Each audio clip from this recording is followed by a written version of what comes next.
sieltä syrjäseuduilta tänne keskemmälle Suomea tulee. Hienoa olla täällä. Niin, meillä on tänään kaksi tärkeää aihetta liittyen Israeliin ja tietysti myöskin liittyen Jumalan sanan ilmoittamaan profetioihin ja ennustuksiin. Ja tämä ensimmäinen tuokio, joka tässä pidetään, niin olen otsikoinut sen Israelin valtion synty vuosituhannen ihme.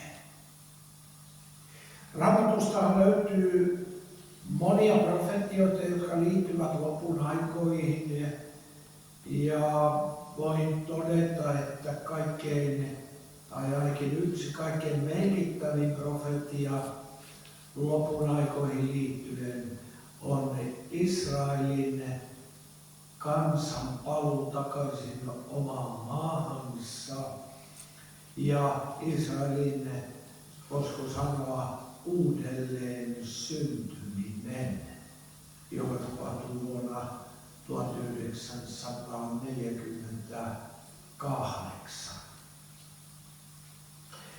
Sen me tiedämme varmasti kaikki, että profetallisten kirjoituksien keskiössä ei ole Yhdysvallat, ei ole Venäjä, ei ole Kiina, ei ole Suomi, vaan keskiössä on Israel, jota kutsutaan Jumalan maaksi tai juutalaisten maaksi. Ennen kuin teidän kanssanne tällä ensimmäisellä tunnilla käydään läpi, mitenkä se oli mahdollista, että 2 vuosituhannen hajannuksen diasporan jälkeen tämä kansakunta pystyi palaamaan takaisin isiensä maille ja sinne perustettiin valtio, joka kulkee nimellä Israel.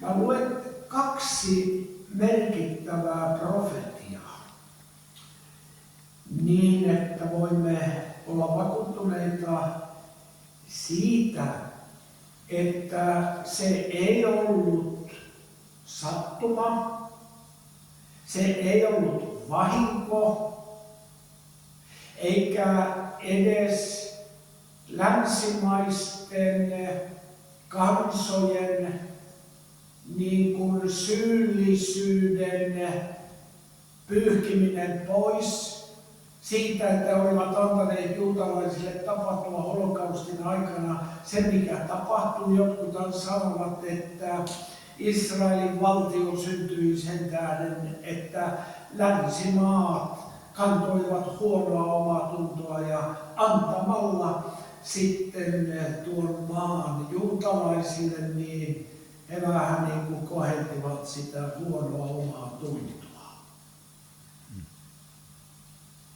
Ei se ollut se varsinainen syy. 2 Raamatun kohtaa. Profeetta Jesajan kirjasta, sen luvusta 11, jakeet 11 ja 12 näin. Ja sinä päivänä Herra vielä toisen kerran ojentaa kätensä, hankkiakseen itselleen kansansa jäädyksen, joka on jäljellä asuissa Egyptissä, Patroksensa, Etiopiassa, Elamissa, Sirianissa, Hamatissa ja meren saarilla. Hän nostaa piirin pakanakansoille ja kokoaa Israelin karkoitetut miehet ja Juudan hajotetut naiset. Hän kerää maan 4 äärestä. Huomaatteko? Ei sattuma, ei länsimaat, vaan Herra kokoaa heidät maailman ääristä. Ja yksi fakta on se, että juutalaisia on palannut takaisin diasporasta, hajannuksesta noin arvioiden mukaan 130 maasta.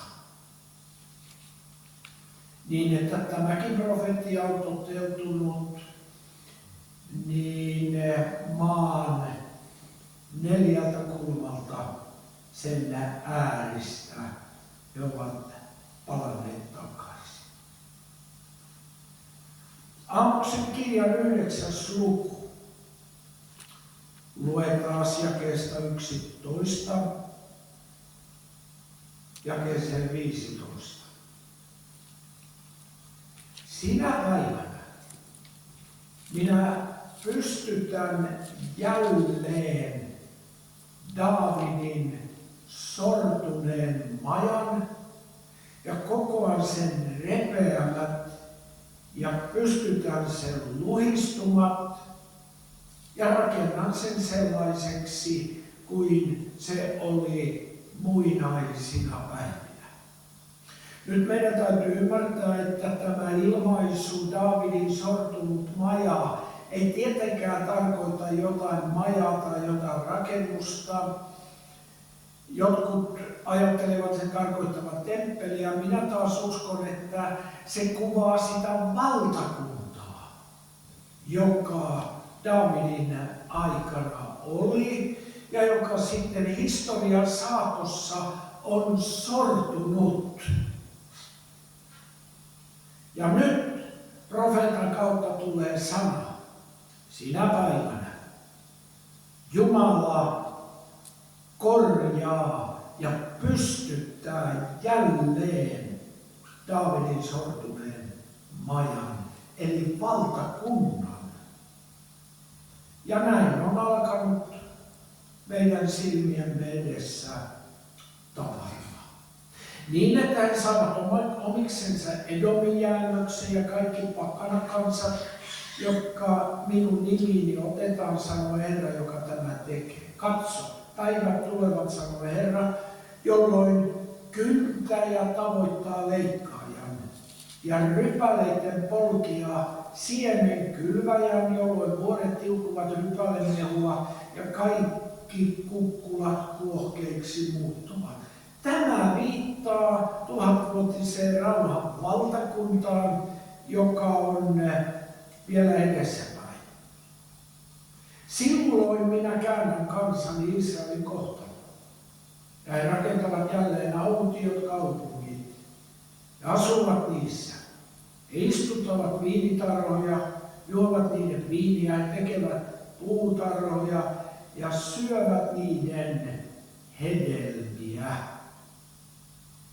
Tämä kaikki on tapahtunut 1900-luvulla.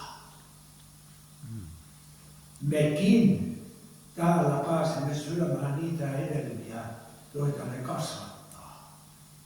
Jos meidän kauppaketjumme suostuvat niitä vastaanottamaan. Ovat ottaneet, mutta viime aikoina ovat tehneet ihan kaheleita päätöksiä. On sitä merkillistä. S-ryhmittymä kieltäytyy ottamasta Jaffa-appelsiineja ja samaan aikaan myy iranilaisia taateleita. Ei mitään logiikkaa. Aate ohjaa päätöksiä. Minä istutan heidät omaan maahansa.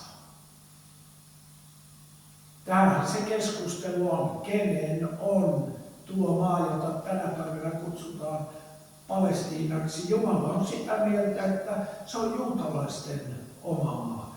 Ja itse asiassa monessa Raamatun kohdassa sanotaan, että se on Jumalan maa.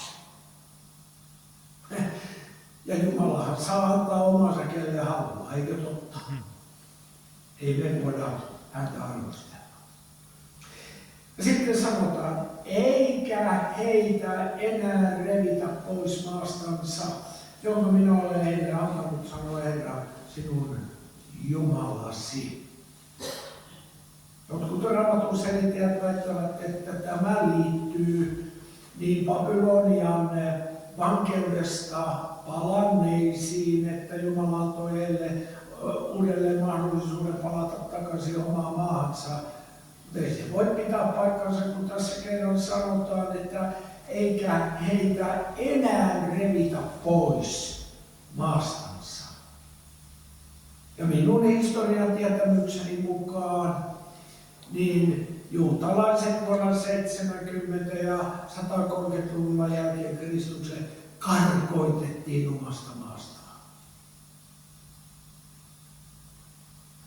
Eli tämä tarkoittaa sitä, että kun he ovat nyt palanneet niin toisen kerran takaisin omaan maansa, niin sieltä he eivät lähde milloinkaan pois.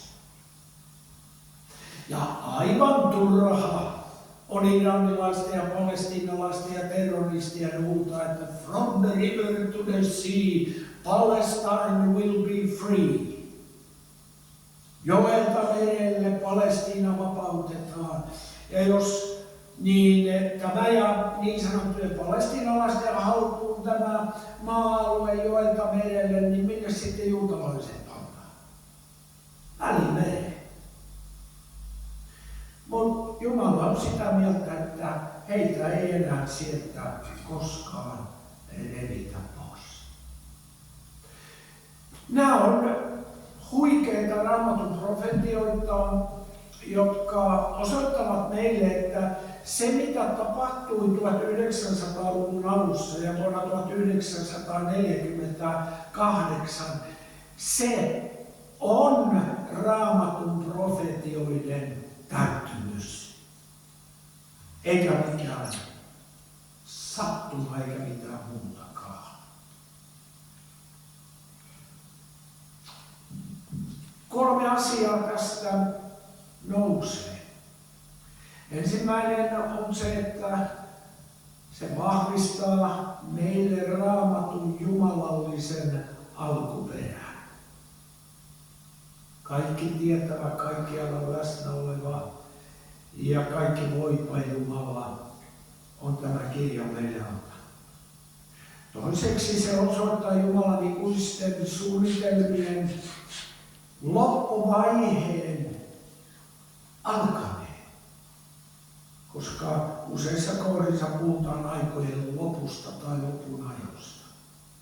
Kolmas asia, jonka tämä meille osoittaa, on se, että Jumala on Jumala, joka toimii historiassa suvereenisti. Ja hän toteuttaa omia suunnitelmiaan, miten itse tahtoo. Jumalan ei tarvitse mennä Trumpilta kysymään, eikä YK-turvallisuusneuvostolta kysymään, että saisinko tehdä tällä tavalla. Ei. Hän tekee suvereniteettinsä kautta mitä tahtoo. Ja Raamattuhan on täynnä esimerkkejä tästä Jumalan suvereenisuudesta. Ajatelkaapa vaikka yhtä tällaista esimerkkiä, kun Juuda vietiin pakkosiirtolaisuuteen Babyloniaan 3 jaksossa vuonna 605 ennen Kristusta, 597, 586, jolloin temppeli sitten tuhottiin, niin Jumala oli sanonut profeetta Jeremian kautta 2 kertaa, että se pakkosiirtolaisuus kestää 70 vuotta. Ja nyt olisi aika moni komitea voinut istua ja miettiä, että miten ihmeessä tämä voi toteutua ja miten se voi mahdollistaa. Jumala toteutti sen omalla tavallaan. Syöstiin sen aikainen maailmanvalta, Babylonia, noin vuonna 538 1948 niin vallasta ja nousi uusi maailmanvalta, Medo-Persia, jonka kuninkaana oli Kyros, Koores, ja joka Esa-kirjan 1. luvun 1. jakeessa todetaan, että Jumala herätti Kooreksen hengen. Niin, että hän julistutti, että kuka vaan juutalaisista, jotka ovat olleet siellä pakkosiirtolaisuudessa, saavat palata takaisin Jerusalemiin jälleen rakentamaan kaupunkia ja temppeliä. Ja Esa-kirjan 1. luku alleviivaa, että täyttyisi Herran sana. Näin tarkkaan Jumala valvoo oman sanansa. Jopa niin, että maailman valtoja voidaan vaihdella sen mukaan, että Jumala toteuttaa oman sanansa. Tämä on huikea lähtökohta, ystävät, sille, että me saamme tänä päivänä katsella Israelin maata ja sen kansaa juutalaisia.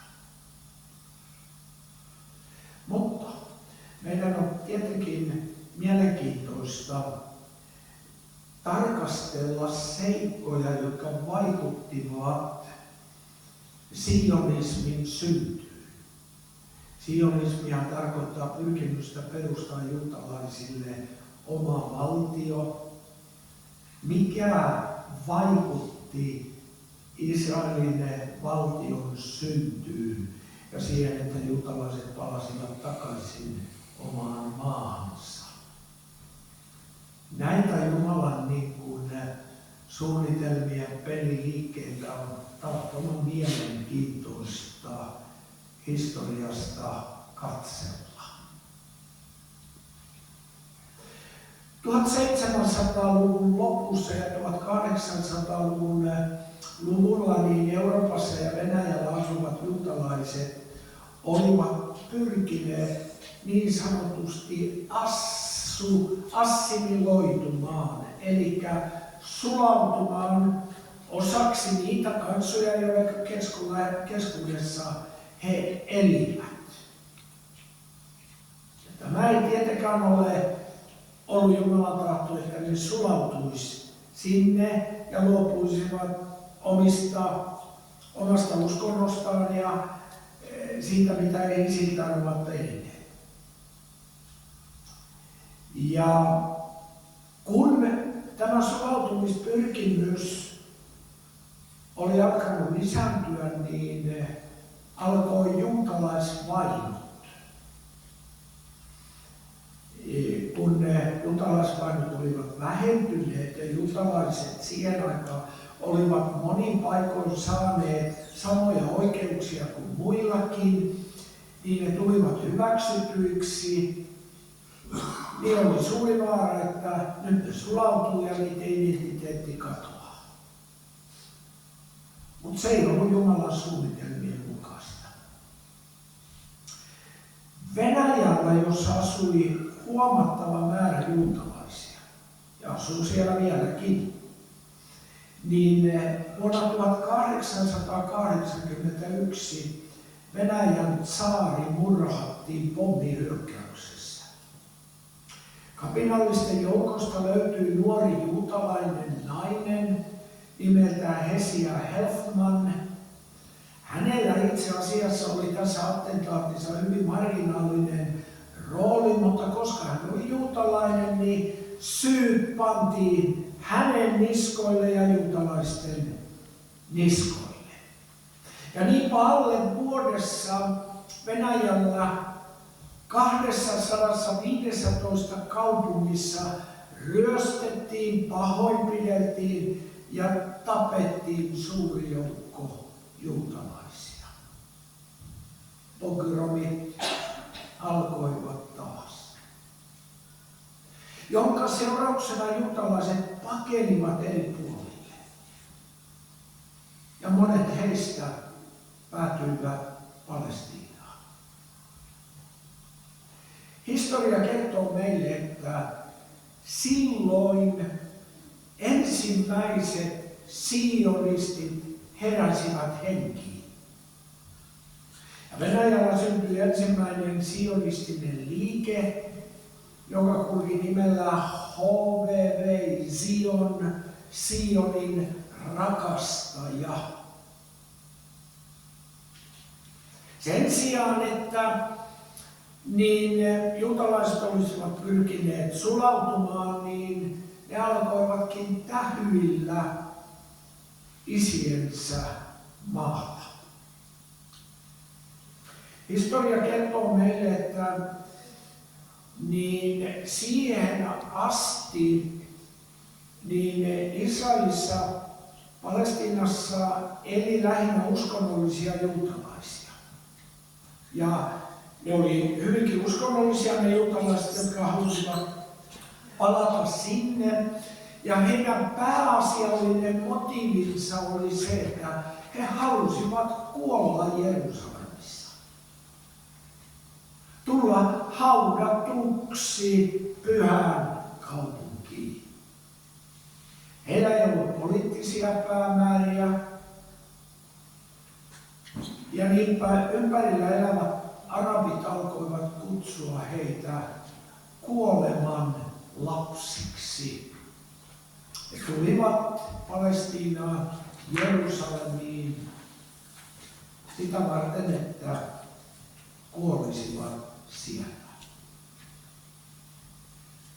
Nyt näiden tapahtumien jälkeen, jotka lähtivät liikkeelle Venäjältä, tsaarin attentaatin jälkeen, alkoi nousta uuden tyyppisiä juutalaisia, jotka eivät halunneet mennä Sioniin kuollakseen, vaan eläkseen siellä,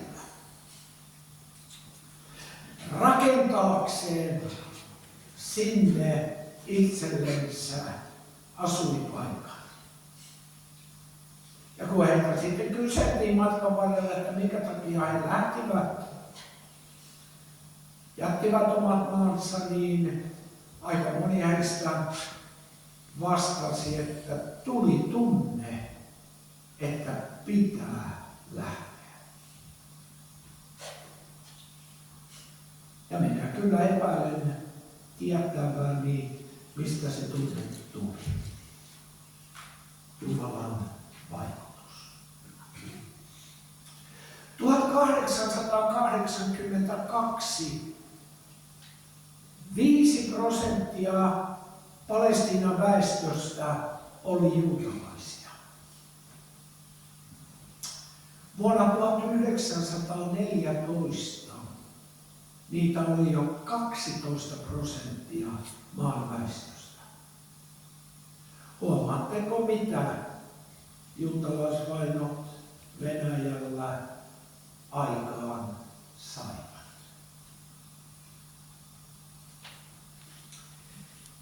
Ja nyt näiden henkilöiden joukossa, jotka alkoivat puhua Sionista, liittyvät sionistiseen liikkeeseen tai muuttivat Israeliin, niin nyt siellä joukossa oli paljon sellaisia, jotka eivät olleet uskonnollisia, vaan ne oli ihan sekulaaria, maallisia, eli ammattialojen harjoittajia, jotka kokivat eri syistä, että heidän pitää lähteä rakentamaan Sionia.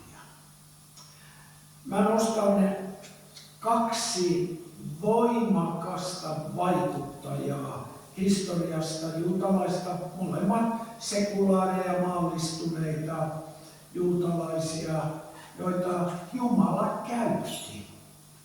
Jos joku luulee, että Jumala voi vain käyttää hengellisiä ihmisiä ja sellaisia, jotka oikein on virrassa ja rukoilee ja lukee Raamattua, se on kyllä hyvä näin toimia ja tehdä, niin ei se pidä paikkansa. Jumalan kautta aikojen myöskin käyttänyt sekulaareja maallistuneita ihmisiä. Kyros, Kores, jonka mainitsin, oli jumalaton Persian valtakunnan kuningas ja Jumala käytti häntä. Ja mä pikkasen epäilen, että Donald Trump tuolla Amerikassa, vaikka ei mikään uskovainen mies olekaan, lähinnä enemmänkin jumalaton, niin Jumala käyttää häntä toteuttamaan omia aikeitaan ja omia suunnitelmiaan. 2 merkkihenkilöä historiasta. Toinen on oli nimeltään Eliezer ben Jehuda. Hän muutti Jerusalemiin Liettuasta vuonna 1881. Huomaatte, juuri sinä vuonna, kun tämä keisarin murha tapahtui Venäjällä. Koska hän koki voimakkaan halun alkaa modernisoida hebrean kielen ja tehdä siitä tulevan valtion pääkielen. Hän sanoi näin: hebrean kieli kuoli yhdessä kansakunnan kanssa, ja kun kansakunta herätetään, herää kielikin elämään. Ja hän teki kuulkaa sellaisen työn, joka on aivan uskomaton. Monet teistä olette varmaan lukeneet kirjan Profeettojen kieli, joka kertoo Eliezer ben Jehudan toiminnasta. Mitkä järkyttävät vaiheet, taistelut, väärinymmärrykset, vastustukset mies kävi läpi omassa elämässään. Mutta Jumala tiesi, kenet valitsi siihen tehtävään, sitkeän kaveri, joka ei jakanut veisi. Ja hän loi modernin hebrean kielen. Kuoli kuitenkin pois niin, että hän ei koskaan päässyt näkemään, kuinka perustetun valtion viralliseksi kieleksi tuli hebrea. Joka on kiinnostunut tästä, niin suosittelen lämpimästi lukemaan kirjan Profeettojen kieli. Toinen merkkihenkilö, jota Jumala voimakkaasti käytti, oli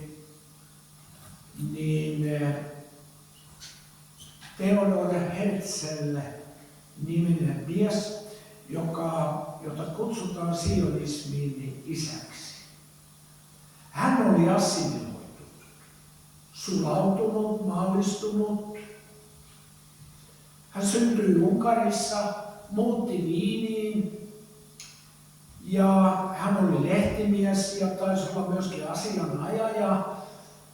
Ja kun antisemitismi alkoi Euroopassa nostaa päätään, ja se tapahtui voimakkaasti, kun kapteeni Alfred Dreyfus joutui vakoilusta syytetyksi ja hänet tuomittiin vuonna 1894 vailla mitään juridisia perusteita, vain sen tähden, että hän oli juutalainen ja syntitukki piti löytää. Kansa virtasi taas kaduille ja hän joutui ikkunastaan kuuntelemaan niitä vuosisatojen saatossa huudettuja huutoja, kuolema juutalaisille. On se surullista, että historia toistaa itseänsä. Euroopan ja monien muidenkin valtioiden kaduilla tänä päivänä huudetaan näitä samoja huutoja. Jopa täällä Suomessa, meidän yliopistoilla. Kun Herzl kuunteli ja katseli tätä, niin hän ymmärsi, voidaan sanoa, että tuli valaistumisen kokemus. Hän ymmärsi, että kansanjoukot eivät ainoastaan janoa Dreyfusin verta, vaan he janosivat hänen omaa ja muidenkin juutalaisten verta ainoastaan sen takia, että nämä ihmiset olivat juutalaisia. Ja niinpä hänen elämänsä tutkinut Ehrenpreis-niminen henkilö sanoi, että silloin kuoli maailmankansalainen Herzl ja syntyi juutalainen Herzl. Ja hän tajusi, meille ainoa ratkaisu on se, että me saamme oman valtion, oman maan, jota me voimme hallita itse ja jota me voimme myöskin itse puolustaa. Matkan varrella oli spekulaatioita, minne se valtio perustetaan, laitetaanko se Argentiinaan vai viedäänkö se Afrikan Ugandaan. Erilaisia suunnitelmia oli, ne kaatuivat matkan varrella. Vuonna 1896 Herzl julkaisi kuuluisan kirjansa Der Judenstaat, juutalaisvaltio, joka herätti aivan valtavaa kohua siihen aikaan. Toiset olivat puolesta, innostuivat ja toiset painoivat jarrua ja olivat kovasti vastaan. Kirjan julkaisuvuosi 1896 arvioidaan sionismin syntymävuodeksi. Seuraavana vuonna Baseliin kokoontui hänen johdollaan 200 juutalaista miestä ja naista ensimmäiseen sionistikongressiin. Ja jälkeenpäin Herzl kirjoitti päiväkirjaansa näin. Baselissa minä loin juutalaisvaltion. Jos sanoisin se julkisesti, niin saisin osakseni vastauksena kansainvälisen pilkkanauhun. Ehkä 5 vuoden kuluttua, tai ehdottomasti 50 vuoden kuluttua, kaikki tulevat kyllä tietämään tämän. Profetalliset sanat mieltä. Nimittäin tasan 50 vuotta ja 9 kuukautta tästä eteenpäin Tel Avivin kaupungissa julistettiin juutalaisvaltio perustetuksi. Herzl ei sitä nähnyt itsekään. Kuoli heinäkuussa 1904 valtavan työtaakan uuvuttamana ja kuormittamana. Huomaatteko, kun Jumala alkaa toteuttaa ja realisoida ikuisia suunnitelmia, niin Jumala valitsee ja kutsuu henkilöitä valmistelemaan näyttämöä.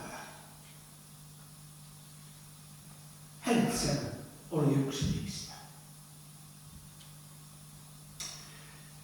Tämä uusi antisemitismi, joka 1800-luvun loppupuolella nousi, niin siinä ei enää ensisijaisesti vastustettu juutalaista uskontoa.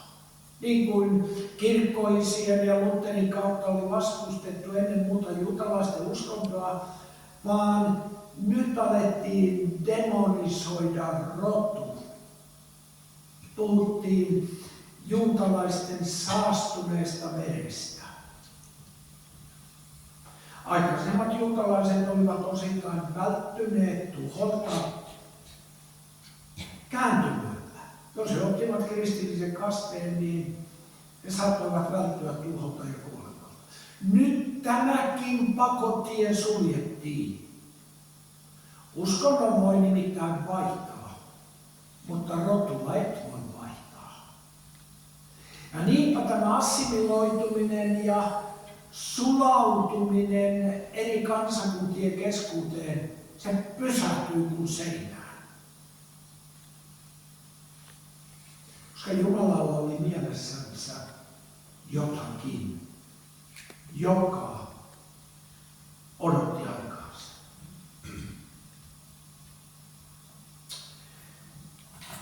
Jeremian kirjan 16. luku, jakeet 14 ja 16 puhuu jostain mielenkiintoisesta asiasta, jota usein siteerataan. Jeremian kirja 16, jakeet 14 ja 16. Sen tähden katso, päivät tulevat, sanoo Herra, jolloin ei enää sanota, niin totta kuin Herra elää, joka johdatti israelilaiset Egyptin maasta, vaan niin totta kuin Herra elää, joka johdatti israelilaiset pohjoisesta maasta ja kaikista muista maista, joihin hän oli heidät karkoittanut. Sillä minä palautan heidät heidän omaan maahansa, jonka minä annoin heidän isillensä. Katso, minä käsken tulemaan monta kalastajaa. Huomatkaa, Jumala tietystä syystä käskee kalastajien ja metsästäjien tulla. Katso, minä käsken tulemaan monta kalastajaa, sanoi Herra, ja ne heitä kalastavat. Ja sen jälkeen minä käsken tulemaan monta metsästäjää. Ja ne heitä metsästävät kaikilta vuorilta ja kaikilta kukkuloilta ja kallioiden rotkoista.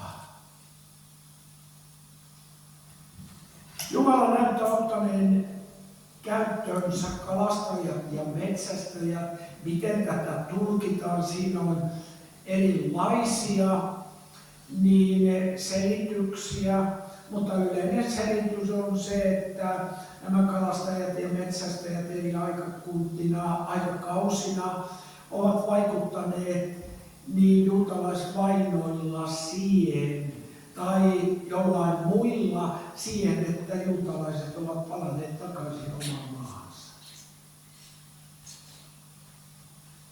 Ja on kuulkaa mielenkiintoista katsella, mitä näiden kalastajien ja metsästäjien vaikutuksesta alkoi tapahtua Palestiinassa tai Israelissa.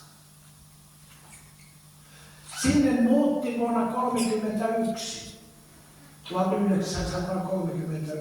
4075 juutalaista, 32 9555, 33 jo 30 327, 34 yli 42 000 ja vuonna 1935 yli 61 000 juutalaista palasi takaisin isiensä maille. Vuonna 1948 toisen maailmansodan jälkeen, ja kun Israel sai oman valtion, niin noin 650 000 juutalaista jo asui Israelissa. Tänä päivänä heitä on yli 7 miljoonaa. Reilusti yli puolet on vielä jossain muualla, valtaosa Amerikoissa, ja sanokaa minun sanoneeni, metsästäjien ja kalastajien työ ei ole vielä loppuun viety. Sille me emme voi mitään, vaikka me tietenkin vastustamme antisemitismiä ja juutalaisten vainoja, mutta jollakin tapaa tänne länteen juurtuneet juutalaiset pitää saada Jumalan ajalla omaan maahansa. Niin. Tuli Jumalan aika. Mä rakastan sitä kun Jumalan aika tulee. Sun elämässä, minun elämässä, meidän henkilökohtaisissa kuvioissa me usein odotamme pitkän aikaa, niin tulee Jumalan aika.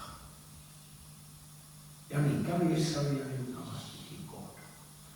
Ja nyt tähän luennon loppuosaan mä käyn läpi tekijöitä, jotka vaikutti siihen, että niin juutalaiset saivat itsellensä oman maan. Ensimmäinen etappi, ehkäpä voidaan mainita se ensimmäiseksi etapiksi, oli Balfourin julistus. 2. päivä marraskuuta 1970 Britannian ulkoministeri Arthur Balfour niin lähetti kirjeen Britannian juutalaisyhteisölle. Ja siinä kirjeessä tuettiin ja kerrottiin, että Britannian hallitus tukee sionistien pyrkimystä. Muutama vuosi eteenpäin, 3 vuotta eteenpäin, tehtiin San Remossa sopimus huhtikuussa 1920 Italian San Remossa, niin kokoontui ensimmäisen maailmansodan liittoutuneiden voittajavaltiot kokoukseen. Ottomaanien 400-450 vuotta kestänyt valta niin Lähi-idässä, Palestiinassa oli loppunut. Turkkilaiset asettuivat väärään porukkaan ja hävisivät ensimmäisen maailmansodan ja ottomaanien valtakausi päättyi. Se antoi Isolle Britannialle mandaatin panna täytäntöön Balfourin julistus. Britannia sai niin kuin syliinsä nuo Lähi-idän alueet ja Palestiinan Israelin. Kansainliitto vahvisti vuonna 1922 tämän lupauksen, että juutalaiset saavat palata takaisin omaan maahansa. Ratkaiseva, että tämä saatiin maaliin, oli Yhdistyneiden kansakuntien äänestys, joka tehtiin 29. päivä marraskuuta vuonna 1947. Pöydällä oli suuri kysymys, niin mitä tehdään Palestiinalle, eli Israelin Palestiinan valtiolle? Ja pöydällä oli 2 vaihtoehtoa. Toinen vaihtoehto oli, että tuo alue jaetaan 2 valtioon, juutalaiset saavat oman valtion ja arabit saavat oman valtion. Toinen vaihtoehto oli se, että juutalaisille annetaan asumisoikeus, mutta he eivät saa omaa valtiota.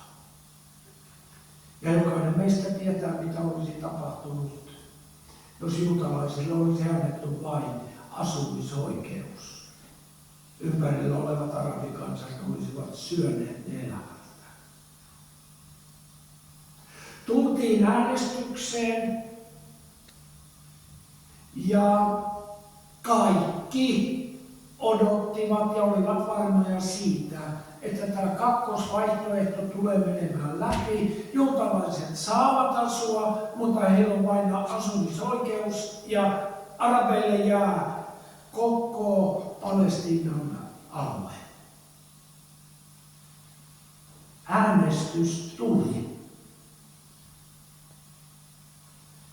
Yksi ja toinen kulkaa rapi hilsettä päästään, kun ne kuuli sen äänestyksen tuloksen. 33 valtiota äänesti kyllä 2 maan ratkaisua. 13 ei, 10 tyhjää.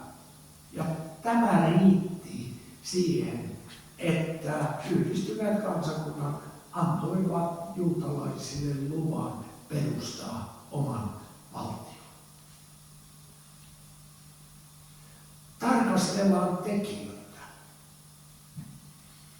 Yksi ratkaiseva historiallinen tekijä, että tämä tapahtui näin, oli Amerikan presidentin Rooseveltin kuolema, joka tapahtui 12. päivä 4. vuonna 1945. Viimeisenä viikkoina ennen kuolemansa Rooseveltista oli tullut antisionisti. Hän ei halunnut joutua vastakkain arabikansojen kanssa, öljyvaltioiden nousussa olevien öljyvaltioiden kanssa, ja niin hän vastusti sitä, että Israelin tai juutalaiset saavat oman valtion. Ja nyt kun Roosevelt kuoli, niin varapresidentti tuli hänen tilalleen.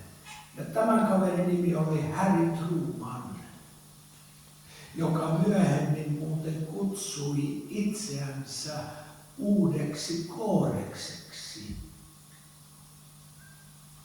Aivan oikeutetusti, koska Harry Truman oli Raamattuun uskova mies, joka luki Raamattua ja uskoi sen ilmoitukseen. Rooseveltin assistentti David Niles lausui myöhemmin aika mielenkiintoiset sanat. Minulla on vakavia epäilyksiä. Olisiko Israelin valtio syntynyt, jos Roosevelt olisi elänyt? Ja hän lisäsi, sionisteilla oli joko tuuria tai jumalallinen huolenpito. Valitsen näistä kahdesta oman näkemyksesi. Vielä vaikuttavampi oli sitten oudot käänteet tässä YK:n äänestyksessä marraskuun lopussa 1947. Neuvostoliitto ja koko Itäblokki niin äänesti kahden valtion ratkaisua. Vaikka kaikki oli odottanut, että ne tulee estämään sen, niin Neuvostoliitto tunnusti Israelin 3-päiväisen itsenäisyysjulistuksen jälkeen, joka siis tapahtui keväällä seuraavana vuonna. Neuvostoliiton YK:n edustajan Andrei Gromykon puhe, jonka hän piti ennen äänestystä, löi kaikki ällikällä. Ja hän piti puheensa isä aurinkoisen Stalinin luvalla. Stalinhan ei ollut kovin myötämielinen juutalaisille, hän oli kutsunut heitä onnenonkijoiksi ja loisiksi, mutta Gromyko piti niin kahden valtion sopimusta puoltavan puheen ja perusteli myönteisin sanakääntein, minkä takia juutalaisilla pitää olla oma valtio. Abba Eban, josta tuli myöhemmin Israelin pääministeri, hän sanoi, minä en ollut uskoa korviani.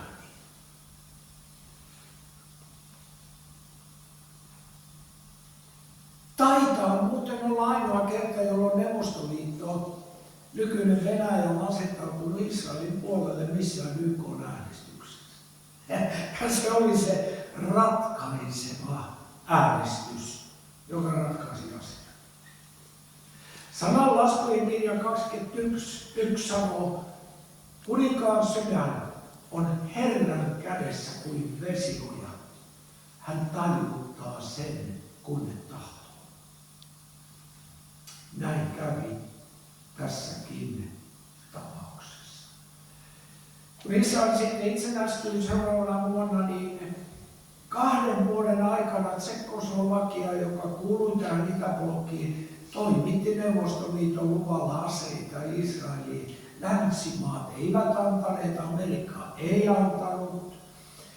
niin, että juutalaiset selvisivät Arabian hyökkäyksistä. Ben Gurion sanoi myöhemmin, minulla ei ole epäilystäkään, he pelastivat meidän maamme. Kommunistinen Tsekkoslovakia. Historioitsijat ovat sitten pohtineet, että miksi Itä-blokki ja Neuvostoliitto toimi näin. Toiset ovat sitä mieltä, että he toivoivat, että Israel liittyy osaksi kommunistista blokkia, koska siellä oli paljon työläisiä. Toinen selitys on se, että Itäblokki halusi, että Britannian vaikutusvalta niin kuin vähenee Lähi-idässä. Mutta me tiedetään todellinen syy, minkä takia Itäblokki ja Neuvostoliitto toimi näin. Ystävä, tuli Jumalan aika.